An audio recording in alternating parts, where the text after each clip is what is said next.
જય દ્વારકાધીશ મિત્રો, આજે હું એક નવી વાર્તા લઈને આવી છું, સત્ય ઘટના.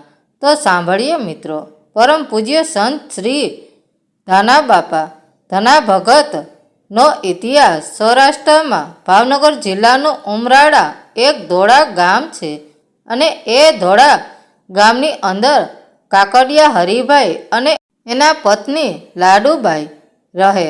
ખેતીનું કામ કરે અને ભગવાનનું ભજન કરે. અને વિક્રમ સંવત 1795 લાડુબાના ખોળે એક દીકરાનો જન્મ થયો અને નામ ધનો રાખવામાં આવ્યું.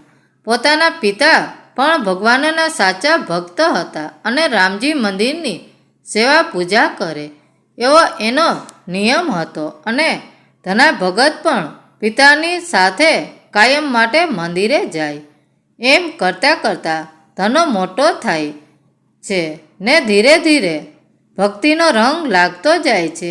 એક દિવસની વાત છે, જ્યારે ધનાની ઉંમર 9 વર્ષની હતી ત્યારે પોતાના મોટા ભાઈ રામભાઈ, મોટા બેન અને પિતા બધા વાડીએ ખેતીનું કામ કરવા જઈ રહ્યા હતા. ત્યારે પિતાએ ધનાને એક કામ સોંપ્યું કે અમે બધા વાડીએ જઈએ છીએ, તો તું ઘરે છો તો પ્રભુને થાળ ધરી પ્રભુને જમાડીને જમજે. એમ કહીને જમવાનું મૂકીને વાડીએ જાય છે. અને એમ કહેવાય છે કે બપોરનું ટાણું થયું. એ વખતે 9 વર્ષની ઉંમર સાવ બાળ વૃદ્ધિ હતી અને ધનો થાળ લઈ અને ભગવાનની મૂર્તિની સામે બેસી ગયો કે લ્યો પ્રભુ, જમી લ્યો. તમે જમી લ્યો તો તમને જમાડી ને પછી હું પણ જમું. સાવ બાળ વૃદ્ધિ છે, એને ખબર નથી કે મૂર્તિને થાળ ધરીને લઈ લેવાનો હોય. પણ ધનો તો વિચાર કરે છે કે પ્રભુ જમતા કેમ નથી. એને તો એ પણ નથી ખબર કે આ મૂર્તિ છે, એ કેવી રીતે જમે. વાટ જોવે છે કે હમણાં પ્રભુ જમશે, પણ મૂર્તિમાંથી કોઈ જવાબ મળતો નથી. ત્યારે ધનો વિચાર કરે છે કે મારો બાપ આને કાયમ જમાડીને જમે છે, પણ મારા હાથનું કેમ જમતો નથી. પ્રભુ મારાથી રિસાઈ ગયો હશે. ધનો ભગવાનને કાલાવાલા કરે છે કે તમે એકવાર જમી લ્યો, મને ભૂખ લાગી છે, તમે જમી લ્યો તો હું ખાઈ લઉં. આંખમાંથી આંસુડાની ધાર થવા લાગી કે ઈશ્વર મારાથી રિસાઈ ગયો હશે. ઈશ્વર શું છે એ પણ એને ખબર નથી. એને તો માત્ર જમાડવાનો ભાવ છે. એમ કરતાં કરતાં સાંજ પડી ગઈ.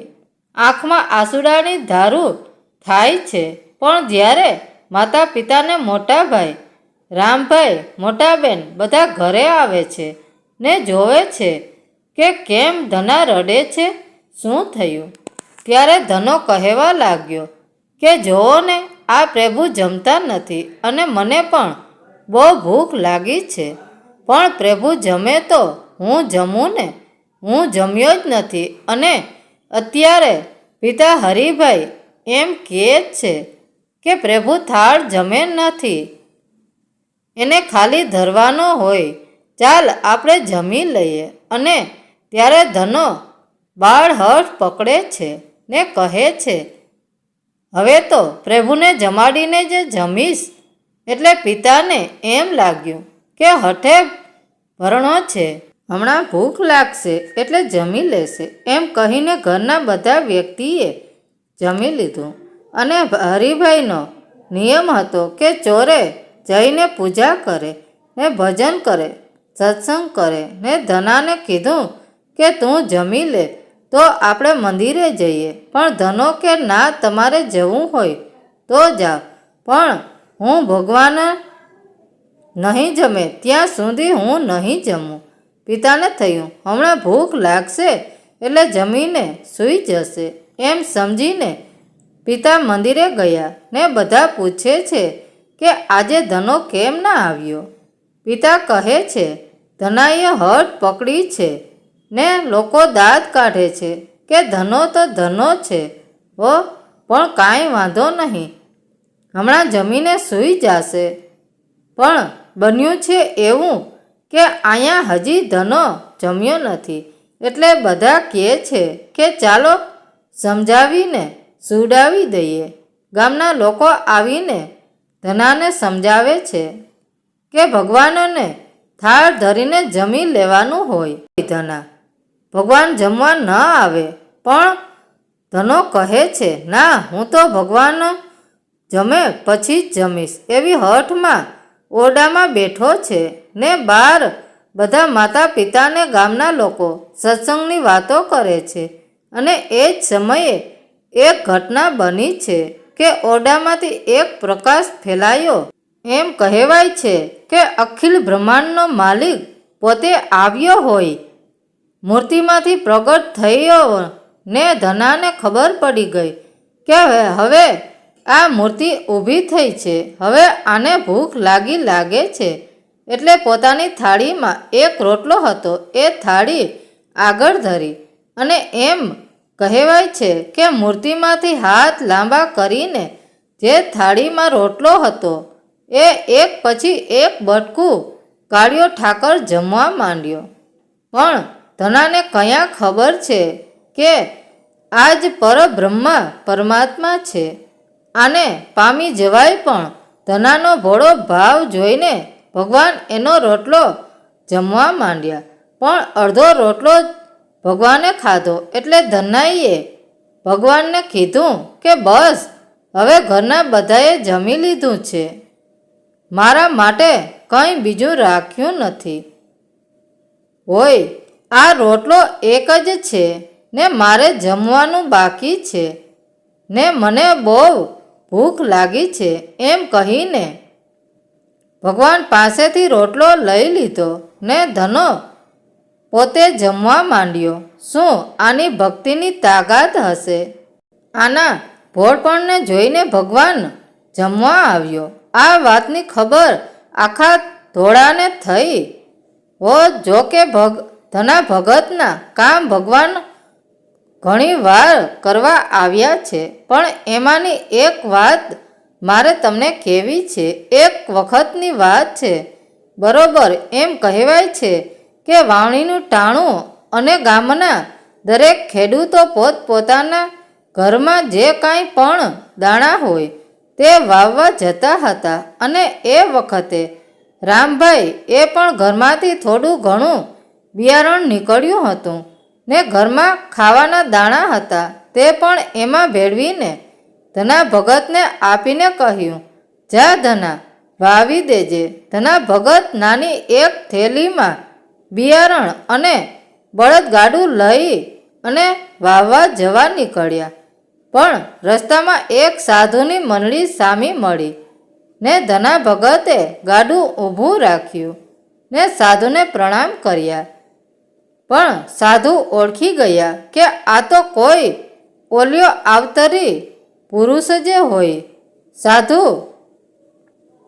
ધના ભગતને કહેવા લાગ્યા કે 2 દિવસથી કંઈ ખાધું નથી. પણ ધના ભગતે કંઈ વિચાર કર્યા વિના પોતાની થેલીમાંથી બધા સાધુને થોડા થોડા ઘઉં આપી દીધા ને કીધું કે જમી લેજો.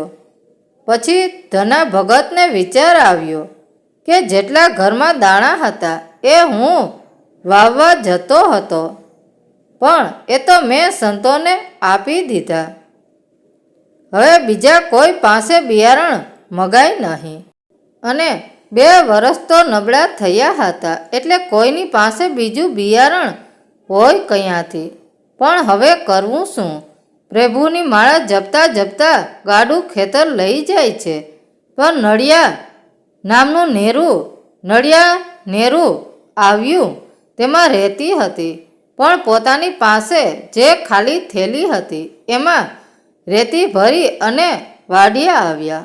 અને પોતાની થેલીમાં જે રેતી લાવ્યા હતા એમ કહેવાય છે કે ધના ભગતે તે રેતી ખેતરમાં વાવી દીધી. રેતી તો વાવી દીધી અને સાંજે પડીને પ્રભુને પ્રાર્થના કરે છે વેડું વાવી વાલથી અને ધનો કરે પોકાર લાજુ રાખજે વિઠલા, તું તો જગતના પાલનહાર. આમ કહીને ભગવાનને પ્રાર્થના કરે છે. ઘરે આવે ને પણ મોટા ભાઈ રામભાઈને કાંઈ વાત નથી કરી કે આવું બધું બન્યું છે. પછી થોડા દિવસો ગયા એટલે બધા ખેડૂતો પોતપોતાના ખેતરમાં કૂવામાંથી પાણી કાઢવાનું હાકી અને પાણી કાઢી અને ઘઉંને પાવા માંડ્યા. એ વખતે મોટા ભાઈએ ધના ભગતને કીધું કે ધના, તું કોહ લઈને જા અને ઘઉંને પાણી પીવડાવી દે, એટલે થોડા થોડા મોટા થાય. બધાના ખેતરમાં તો ઘઉં ઉગી ગયા છે, પણ ધના ભગતના ખેતરમાં કાંઈ ઉગ્યું નથી. પણ ધના ભગત કોહ લઈને વાડીએ જાય છે અને જઈને કોહ હાંકવા લાગે છે. એક પછી એક કોહ કૂવામાં જાય, પાણી ભરાઈને બહાર આવે અને ધના ભગત વાવેલી રેતીને પાણી પાય છે. આવી રીતે 8 દિવસ સુધી પાણી પાયું, પણ મોટા ભાઈને ખબર પણ નથી કે ધનો રેતી વાવીને વયો આવ્યો છે. એને તો એમ જ છે કે ઘઉં મોટા થાય છે. ધનો કાયમ પાણી વાળે છે, પોતે ખેતરમાં આવ્યા જ નથી. એમ કરતાં કરતાં 8 દિવસ ગયા, પણ જ્યાં રેતી વાવી હતી ત્યાં તુંબડાના વેલા ઉગ્યા. ધીરે ધીરે તુંબડાના વેલા મોટા થવા લાગ્યા ને એમાં તુંબડા આવવા લાગ્યા. એટલે આજુબાજુના ખેતરવાળા દાંત કાઢે છે કે જુઓ તો ખરા, આ તંબુડા વાવ્યા આ ભગદડો ખરો ને. હવે ભલે તંબુરો બનાવીને ભજન ગાયા કરે અને તંબુડા મોટા ગોળા ગોળા જેવડા થાય છે. અને ધના ભગત વિચાર કરે છે કે આટલા બધા તુંબડા આના તો બહુ બધા રામસાગર બનાવશે. રામસાગર બનાવી અને હું ગામો ગામ મોકલીશ અને બધા લોકો ભગવાનનું ભજન કરશે. જોજો ધના ભગત ના વિચારો એક સંત આત્મા છે ને, એટલે લોકોને તારવાનો જ વિચાર આવે ને. સંતને તો વિચાર આવે તો પણ દુનિયાનું કંઈક સારું કરવાના જ આવે. એને એવું કાંઈ મનમાં પણ નથી કે ઘઉં નહીં ઉગે ને મોટા ભાઈ ખીજાશે, ઠપકો દેશે. એમ કરતાં કરતાં સમય આવી ગયો ઘઉંના ખડા લેવાનો અને એ વખતે મોટા ભાઈ વિચાર કરે છે કે આપણા પણ ઘઉં પાકી ગયા હશે, હવે આપણે પણ ખડું લેવાનું છે. અને એ વખતે ગામના કોઈ માણસે કીધું કે ધના ભગતે તો તુંબડા વાવ્યા છે. એટલે મોટા ભાઈએ વિચાર કર્યો કે ભગત જીવ છે એટલે રામસાગર માટે એકાદ વેલો વાવ્યો હશે, પણ થોડા ઘણા ઘઉં આવી જાય તો થોડા થોડા ખાઈને નબળું વરસ છે એ નીકળી જાય. પણ મોટા ભાઈને ખબર નથી કે આખા ખેતરમાં તુંબડા જ વાવ્યા છે. એવામાં ભાઈ વાડીએ આટો મારવા આવે છે, પણ રસ્તામાં બધા જોવે છે ને કહે છે કે હમણાં ધનાનું આવ્યું છે. રામભાઈ વાડીએ જાય છે એટલે ગામના લોકો બે ભાઈનો ઝઘડો જોવા માટે ફરતા ફરતા ઊભા રહી જાય છે. પણ રામભાઈ વાડિયા આવે છે ને જોવે છે આ શું, આખા ખેતરમાં તુંબડા જ તુંબડા. એક તો 2 વરસ નબળા હતા ને હવે આખું વરસ ખાશું શું? ધના, તે તો આખા ખેતરમાં તુંબડા વાવી દીધા. મેં તને ખાવાના ઘઉં પણ વાવવા માટે આપી દીધા હતા. આપણે વરસ નીકળી જાય એમ હતું, પણ હવે ખાવા માટે પણ ઘરમાં દાણા નહીં. હવે શું કરશું? હવે આ તુંબડાને શું કરવા? એમ કરી અને મોટા ભાઈએ તુંબડાને પાટું માર્યું અને એ તુંબડું તૂટ્યું અને એ તુંબડામાંથી ઘઉં નીકળ્યા. અત્યારના કોઈ માણસ આવી વાતમાં વિશ્વાસ ન કરે, પણ આ વાત એકદમ સત્ય. આવા મહાપુરુષો આ ધરતી પર થયા છે. જે જગ્યાએ રેતી વાવી હતી એ જગ્યાએ તુંબડા ઉગ્યા, અને એક એક તુંબડા એમાંથી માણું ઘઉં નીકળ્યા. અને પછી તો મોટા ભાઈએ ગડતી દોટ મૂકી અને ધનાને બાદ ભરી ગયા હો, અને કહ્યું કે ધન્ય છે તને ધના અને તારી ભક્તિને. ત્યારે ધના ભગત કહે છે, ભાઈ, મેં તો તુંબડા પણ નથી વાવ્યા, મેં તો રેતી વાવી હતી, પણ આ તુંબડા કેમ ઉગ્યા એની મને પણ ખબર નથી. ગામના લોકો જોવા લાગ્યા કે આ શું કહેવાય, તુંબડામાંથી ઘઉં કેવી રીતે નીકળે. ને ગામમાં આ વાત ફેલાઈ ગઈ અને લોકો ધના ભગતના દર્શનને આવવા માંડ્યા કે પ્રભુએ સાક્ષાત પરચો આપ્યો છે ને તુંબડામાંથી ઘઉં નીકળ્યા છે. ને જે ઘઉં સાધુ સંતોને આપ્યા હતા એ સંતોના આશીર્વાદથી એમ કહેવાય છે કે તુંબડાની અંદરથી ઘઉં નીકળ્યા છે. પછી ધના ભગત બધાને મુઠ્ઠી ઘઉં આપતા જાય છે ને કહેતા જાય છે કે આ પ્રભુની પ્રસાદી છે, તમારા કોઠારમાં નાખજો, તમારા ખેતરમાં વાવજો, તમારા ઘરમાં ક્યારેય અનાજ નહીં ખૂટે. વેડું વાવી અને ઉગ્યા તુંબડા. પ્રભુની લીલા અપરંપાર. તુંબડા તૂટ્યા ને ઘઉં થયા. ધનો રોવે ચોધારા. ધના ભગત ચોધારા આંસુએ રડે છે ને કહે છે કે હે ભગવાન, તારે મારું કામ કરવા આવવું પડ્યું. એક વખતની વાત છે, પાળિયાદથી વિહામણ બાપુ આવ્યા હતા. બાવળિયાથી નગા લાખા બાપા આવ્યા હતા અને પોતાના ગુરુ પીપરાળીથી દાદુ પીર આવ્યા હતા. અને આ બધાના આશીર્વાદથી ધના ભગતનું ધોળા કહેવાય છે. ત્યારથી ધના ભગતનું કહેવાનું એમ કરતા એક દિવસનો સમય ધના ભગત બધા ભક્તો સાથે સત્સંગ કરે છે અને કહે છે કે મારો સમય હવે પૂરો થયો છે. હું જગ્યાનો કારભાર મારા દીકરા દયાળને સોંપું છું અને હવે હું શરીરનો ત્યાગ કરું છું. અને બધા જ સંતો ભક્તોને ખબર પડી એટલે બધા પધાર્યા છે. હજારો ભક્તો ભેગા થઈ ગયા. બધાને ધનો ભગત ઉપદેશ આપે છે કે ભજન કરજો, ભગવાનનું નામ લેજો એમ કહીને પોતે પરમાસન લગાવી અને તુહી ઠાકર કહી ઠાકર કરતા અષાઢ સુદ પાંચમને ગુરુવારના દિવસે સમાધિ લીધી. બાપાના ગયા પછી દયાળ ભગતે જગ્યા સંભાળી.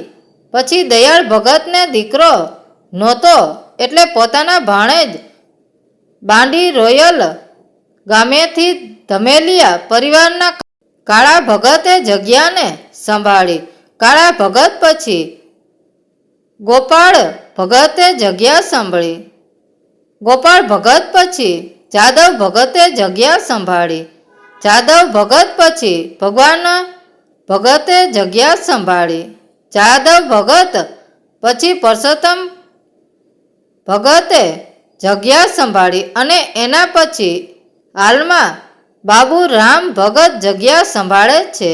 અને અત્યારે એમ કહેવાય છે કે ધોળામાં 24 કલાક અન્ન ક્ષેત્ર ચાલુ છે.